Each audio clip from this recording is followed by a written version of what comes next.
गणपतिगुं हवामहे कविम् कवीनामुपमश्रवस्तमम् ज्येष्ठराजम् ब्रह्मणाम् ब्रह्मणस्पत आनः शृण्वन्नोतिभिः सीदसादनम् श्रीमहागणाधिपतये नमः। प्रणो देवी सरस्वती वाजेभिर्वाजिनीवती धीनामवित्र्यवतो श्रीमहासरस्वत्यै नमः। श्रीगुरुभ्यो नमः।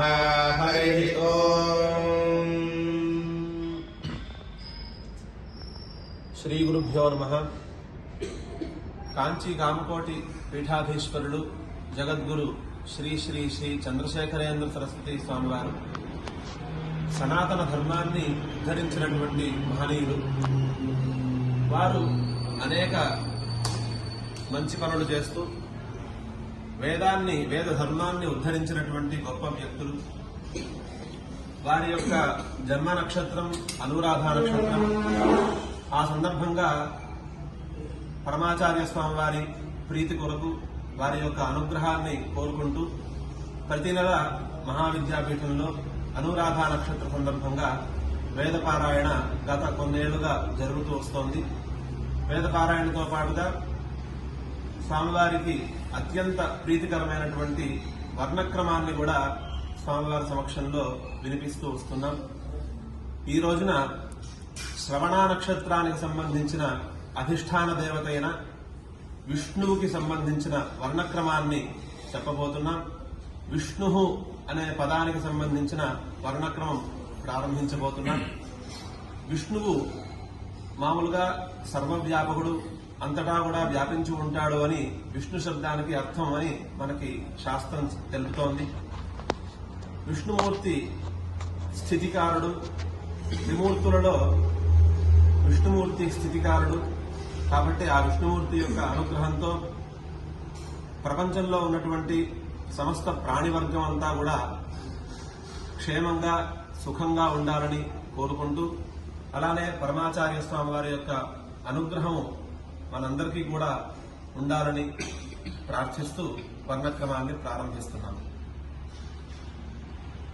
ఓం శృణ్వంతి శ్రవణామృతస్య గోపాం పుణ్యావస్య ఉపశృణోమి వాచम् మహీం దేవీం విష్ణుపత్నీమజూర్యాం ప్రతీతిమేనాగం హవిషా యజామః త్రేధా విష్ణురుగాయో విచక్రమే మహీం దివం పృథివీమంతరిక్షం తచ్శ్రోణైతి శ్రవ ఇచ్చమానా పుణ్యగ్రశ్లోకం యజమానాయ కృణ్వతి.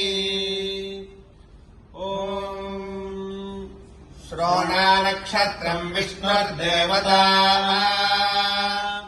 విష్ణుః వకార ఇకార షకార ద్విత్వాభినిధానాగమటకార నకార ఉకార విసర్జనీయాః. విష్ణుః వకారోదాత్త ఇకార షకార ద్విత్వాభినిధానాగమటకార నకారాల్పతర ప్రయత్నతైరోవ్యంజన స్వరిత ఉకార విసర్జనీయాః.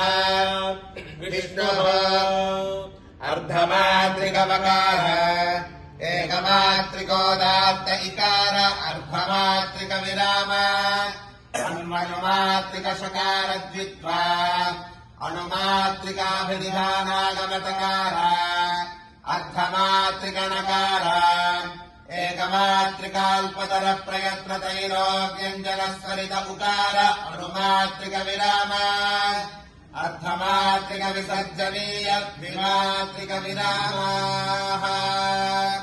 విష్ణుః అర్ధమాత్రిక పరాంగభూతవకార ఏకమాత్రికోదాత్త ఇకార అర్ధమాత్రిక విరామ అన్వనుమాత్రిక పూర్వాంగభూత షకార ద్విత్వా అణుమాత్రిక పూర్వాంగభూతాభినిధానాగమటకార అర్ధమాత్రిక పరాంగభూత నకార ఏకమాత్రికాల్పతర ప్రయత్నతైరోవ్యంజన స్వరిత ఉకార అణుమాత్రిక విరామ అర్ధమాత్రిక పూర్వాంగభూత విసర్జనీయ ద్విమాత్రిక విరామాః.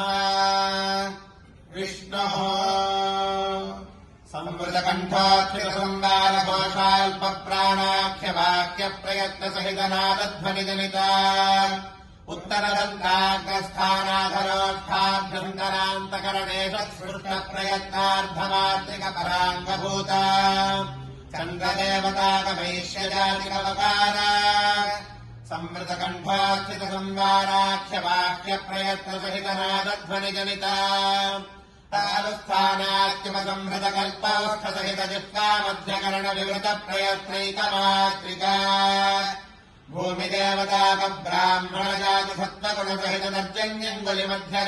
भूमिदेवताकब्राह्मणजातिसत्त्वगुणसहितदर्जन्यङ्गुलिमध्यरेखान्यासयोग्या शरीरायावश्लक्ष्मीकृतकलबिलविनिःस्पृतपरुषध्वनिकाजानुतुल्यगान्धारस्वरहेतुभूता मोद्धस्थानोत्पन्नोदात्तस्वरगुणका अग्निदेवताकब्राह्मणजातिक इकार अर्धमात्रिकविराम विवृतकण्ठोत्थितविवाराघोषमहाप्राणाख्यवाक्यप्रयत्नविशिष्टश्वासध्वनिजनिता मोद्धस्थानविवृतमध्यप्रतिवेष्टितजिह्वाग्रकरणविवृतप्रयत्नान्मनुमात्रिकपूर्वाङ्गभूता अग्निदेवताकशूद्रजातिकशकारद्विक्वा विवृतकण्ठोत्थितविवाराघोषाल्पप्राणाख्यवाक्यप्रयत्नविशिष्टश्वासध्वनिजनिता मोर्ध्वस्थानप्रतिवेष्टितजिह्वाग्रकरणस्पृष्टप्रयत्नानुमात्रिकपूर्वाङ्गभूता